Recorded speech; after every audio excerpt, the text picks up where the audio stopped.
I'm Annalisa and this is my 1954 Triumph Tiger 100 and I've got with me my mate and the bike builder. Hi, I'm Jack from Jackson Motorcycles and today we're going to run you through the build. A little bit about the history of the bike. I'd been riding for a couple of years and I have a 2010 Triumph Bonneville and I decided it was about time to build my dream bike. I'd been wanting a custom bobber for a long time and I've always had a fascination with Triumph pre-unit engines. When this bike came up for sale, the guy who had it had been racing it, so it wasn't really ready for the road, but I knew that it was a really good base for what I wanted to create. Not a lot was original on it. For example, the frame's from a 1955 Speed Twin, so I was completely comfortable just chopping the end off and getting on with the build. When I brought it to Jack, I basically said, this is going to be really easy to update, but I just want like a really sleek, minimal bobber. And now Jack's going to talk you through the build.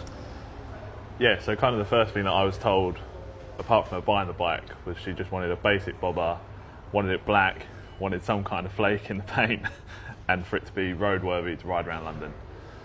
When we got it, as we said, it was like a race bike. There wasn't a lot on it, so we had kind of no problem taking the rear end off.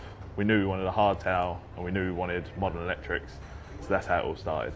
So now I'll run you around some of the closer details. We'll start at the front of the bike. So we went with Avon Speedmaster tyres. They're a nice traditional look to go with the style of the bike.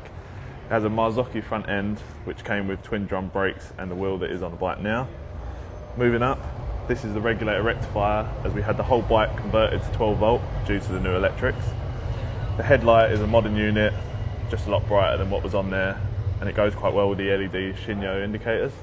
And we went for a motor gadget, just want to keep it really simple, really minimal, but have all of the controls I need with some motones on the Keystone handlebars.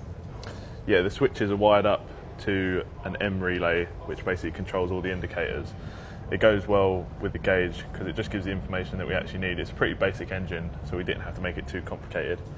Onto the tank, we knew we wanted like a deep gloss black, but we went through quite a few colour options. Yeah, we spent about 45 minutes looking at shades of metallic black.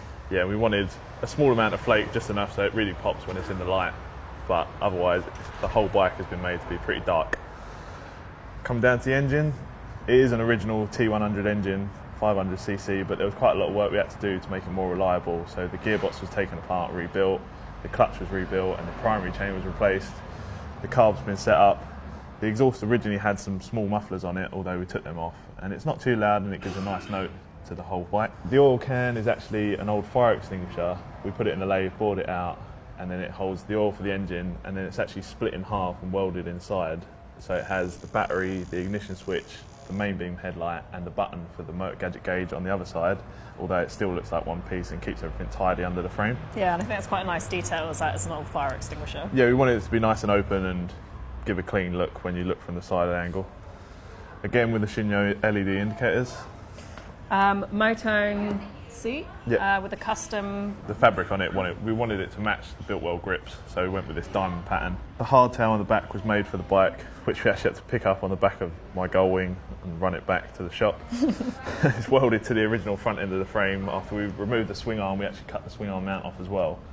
The hardtail's welded on, so it is a genuine hardtail, not just a bolt-on kit. Small fender, it's made of aluminium, just wraps around the wheel nice and tight, but still keeps it clean when you look from behind. Again, LED lights for the number plate, and an LED bait style light from Shinyo. The gearing of the bike's mainly set up for acceleration, but it's still perfect for around town. Overall, it's been a pretty good build, and it's pretty fast, and it sounds pretty good, which Annalise will now start it and show you.